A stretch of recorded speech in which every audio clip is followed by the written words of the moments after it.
Dana writes, why does Cowie use 2 water boxes? Seems like just extra weight.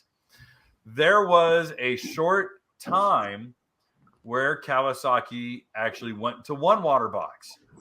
And they famously would be, I want to say they were port heavy. Was it on the right hand side or was it on the left hand side? When they went to the 1 water box and they just leaned. They always leaned. Because it's such a deep V hull, equal distribution of weight really matters on that hull because they're not flat at all. So there was that was a concern. There was California got really restrictive about noise pollution. And anyone who's heard an uncorked Cowie go knows how freaking ungodly loud they are.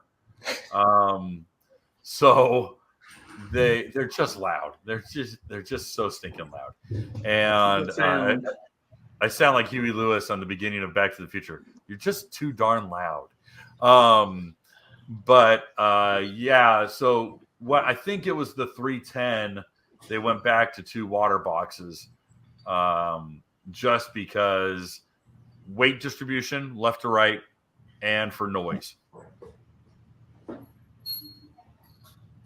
Anyone got anything to say about that? Or are we moving on? I know nothing about Kawasaki. No, I'm not sure about the old ones either. All right. Well, I could have just lied to you and no one here would have corrected me. I don't know anything I'm sure about JD and Steve Servo are like, he's full of crap. He doesn't know what he's saying. JD would know. I don't give JD that much credit. It was the right side. Okay. The supercharger side. Hey, guys. Thanks for hanging out. This clip was taken from our weekly podcast that we record here every Sunday night at 8 p.m. Eastern Standard Time. If you want to watch the whole video, you can go to the Watercraft Journal's YouTube channel, go to playlists, and then click on live sessions. You're going to see it there. Otherwise, go ahead and leave a like, a comment, and definitely subscribe to the channel. It helps us grow. And again, thanks again for watching our videos, and we hope to see you soon.